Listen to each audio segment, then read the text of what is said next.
Hello students, हम लोग पढ़ रहे थे chapter number 8 human health and disease. इसमें लास्ट क्लास में हम लोगों ने पढ़ा था हेल्थ क्या होती है, डिसीज क्या होती है, डिसीज कैसे कॉज होती है, पैथोजेंस क्या होते हैं, टाइप्स ऑफ डिसीजेस पढ़ा था हमने कि 2 टाइप की डिसीजेस होती हैं, infectious diseases and non infectious diseases. Infectious diseases वो डिसीजेस थी जो एक पर्सन से दूसरे पर्सन में ट्रांसमिट होती हैं, उनको हम बोलते हैं इन्फेक्शियस डिसीजेस। और नॉन इन्फेक्शियस डिसीजेस क्या थी, ऐसी डिसीजेस जो एक पर्सन से दूसरे पर्सन में ट्रांसमिट नहीं होती हैं, उन डिसीजेस को कहा जाता है non infectious diseases. Infectious diseases में हमने पढ़ा था कि ये डिसीजेस पैथोजन की वजह से कॉज होती हैं। और पैथोजन क्या थे, पैथोजन वो ऑर्गेनिज्म या माइक्रो ऑर्गेनिज्म होते हैं जो डिसीज को कॉज करते हैं, उन्हें हम बोलते हैं पैथोजन। तो इन्फेक्शियस डिसीजेस बहुत सारे पैथोजन से कॉज होती हैं, जैसे बैक्टीरिया से कॉज होती है, वायरस से कॉज होती हैं, फंगी जो है उससे कॉज होती हैं, या हम बोल सकते हैं जो प्रोटोजोन्स होते हैं, प्रोटोजोन्स भी इन डिसीजेस को कॉज करते हैं। तो आज हम पढ़ेंगे इन्फेक्शियस डिसीजेस में बैक्टीरियल डिसीजेस, कि बैक्टीरिया से जो डिसीजेस होती हैं वो कौन कौन सी डिसीजेस होती हैं और उनके क्या सिम्टम्स और साइन होते हैं। तो इसमें सबसे पहले हम देखते हैं टाइफाइड। आप लोगों ने नाम सुना हुआ है टाइफाइड डिसीज का। सबसे पहले हम देखेंगे टाइफाइड को। टाइफाइड एक बैक्टीरिया से होने वाली डिसीज है और इसको कॉज करने वाला जो पैथोजन है, जो बैक्टीरिया है, उसका नाम होता है साल्मोनेला टाइफी। ये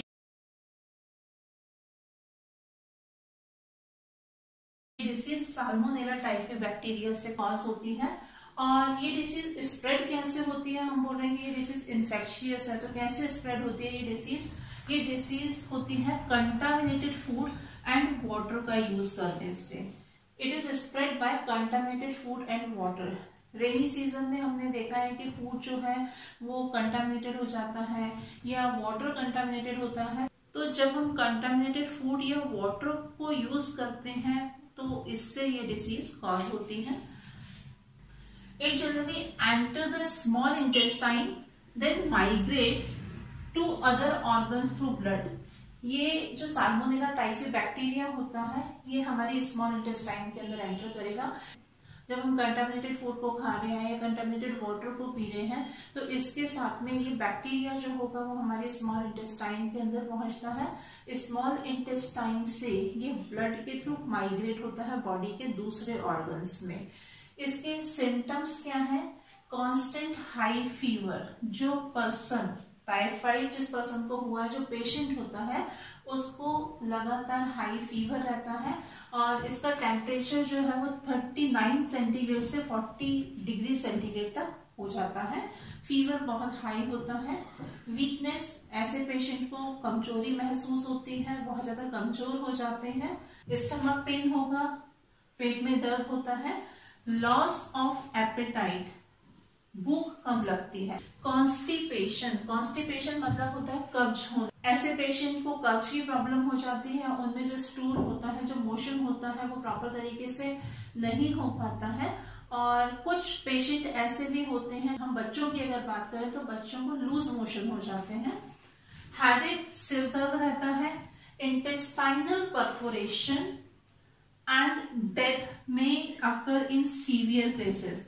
इस डिसीज में जो इंटेस्टाइन होती है वो परफोरेट हो जाते हैं। परफोरेशन का मतलब होता है छिद्रित होना। और इसके अलावा कभी कभी सीवियर केसेस में पेशेंट की डेथ भी हो सकती है। Typhoid test can be confirmed by Widal test. इस डिसीज को कंफर्म करने के लिए जो टेस्ट कराया जाता है उस टेस्ट को हम विडाल टेस्ट बोलते हैं। क्या होता है विडाल टेस्ट? विडाल टेस्ट में जो पेशेंट रहता है, पेशेंट की बॉडी से ब्लड सैंपल लिया जाता है और उस ब्लड में से सीरम पार्ट को अलग किया जाता है। सीरम के अंदर जो एंटीजन और एंटीबॉडीज होते हैं उनका टेस्ट किया जाता है। एंटीजन क्या होते हैं? एंटीजन हमारी बॉडी की सेल को इन्फेक्ट करते हैं। एंटीजन के अगेंस्ट एंटीबॉडीज बनते हैं। ये एंटीबॉडीज एंटीजन को खत्म करने का काम करते हैं और बॉडी को प्रोटेक्ट करते हैं।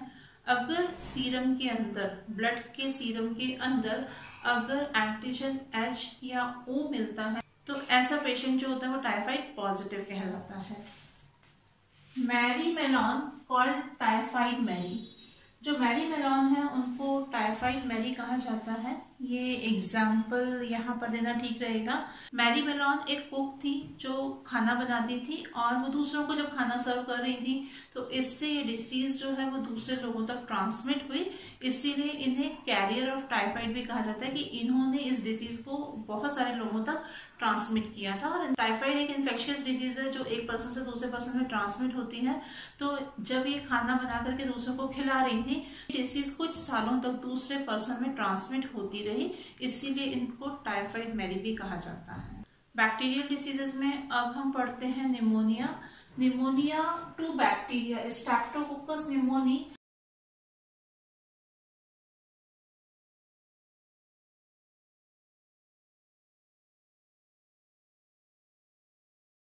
And Haemophilus इन्फ्लुएंसी।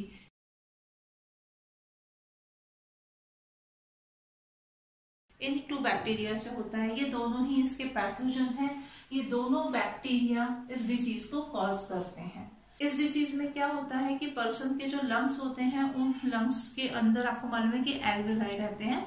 Sec like structure होता है जिसको हम एल्वेलाई बोलते हैं और इन एल्वेलाई में एयर फिल रहती है।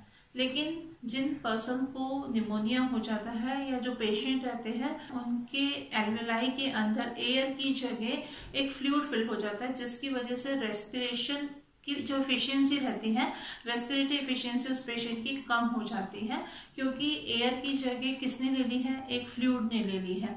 तो वहां पर रेस्पिरेशन में प्रॉब्लम आती है, रेस्पिरेशन नहीं हो पाता है। ये डिसीज इन्फेक्शियस डिसीज है। कैसे होती है कि अगर हम किसी पेशेंट के पास में रहते हैं और उस पेशेंट ने अगर उस एटमॉस्फेयर के अंदर जहां पर वो पेशेंट है उसके कुछ ड्रॉपलेट स्नीजिंग की वजह से अगर कुछ ड्रॉपलेट्स उसकी बॉडी से बाहर आ जाते हैं या आसपास जो एरोसोल रहता है उस एरोसोल को या ड्रॉपलेट को कोई हेल्दी पर्सन इनहेल कर लेता है तो ये माइक्रो ऑर्गेनिज्म जो रहता है वो हेल्दी पर्सन की बॉडी में पहुंच जाते हैं और हेल्दी पर्सन को इन्फेक्ट करते हैं। इसके अलावा जैसे जो पेशेंट है उसके बर्तनों को अगर कोई हेल्दी पर्सन यूज करता है या पेशेंट ने जो गिलास यूज किया है उस गिलास को अगर कोई हेल्दी पर्सन यूज कर रहा है तो इस तरह से भी ये डिसीज जो है वो ट्रांसमिट होती है one person to another person. They infect alveoli of the lungs where the alveoli get filled with a fluid resulting in the decrease of respiratory efficiency of the lungs। यहाँ पर lungs की respiratory efficiency जो होगी वो कम हो जाएगी और वो क्यों हो रही है, क्योंकि यहाँ पर जो alveoli है वहां पर एक fluid भर गया है जिसकी वजह से उसकी respiratory efficiency जो होगी वो कम हो जाएगी। It is spread by inhaling droplets or aerosol from infected person and sharing glasses and utensils with an infected person। Infected person के जो droplets हैं या aerosol को अगर कोई healthy person inhale करता है या infected person के ग्लासेस को या यूटेंसिल्स को कोई भी हेल्दी पर्सन शेयर करता है तो इससे भी ये डिसीज जो होगी वो स्प्रेड होती है। इस डिसीज के सिम्टम्स क्या हैं, इसमें फर्स्ट सिम्टम हम देखेंगे फीवर। इस डिसीज में हाई फीवर होता है, चिल्स, पेशेंट को बहुत ठंड लगती है, कफ, पेशेंट में कफ की प्रॉब्लम होती है, हेडेक, सिर दर्द होता है। In severe cases lips and finger nails turn grey to bluish in colour. और बहुत ज्यादा जब निमोनिया की प्रॉब्लम हो जाती है सीवियर केसेस में लिप्स और फिंगर्स के जो नाखून होते हैं उनमें नीलापन आ जाता है, ब्लूइश कलर के हो जाते हैं। यही लिखा हुआ है in severe cases lips and finger nails turn grey to bluish in colour. कैसे हो जाते हैं वो, ग्रे टू ब्लूइश हो जाते हैं, उनमें नीलापन आ जाता है। अभी हमने पढ़ा बैक्टीरियल डिसीजेस को, अब हम पढ़ते हैं वायरल डिसीज को, जिसमें हम सबसे पहले पढ़ेंगे common cold. Common cold cause होता है ग्रुप ऑफ वायरसेस कॉल्ड राइनोवायरसेस।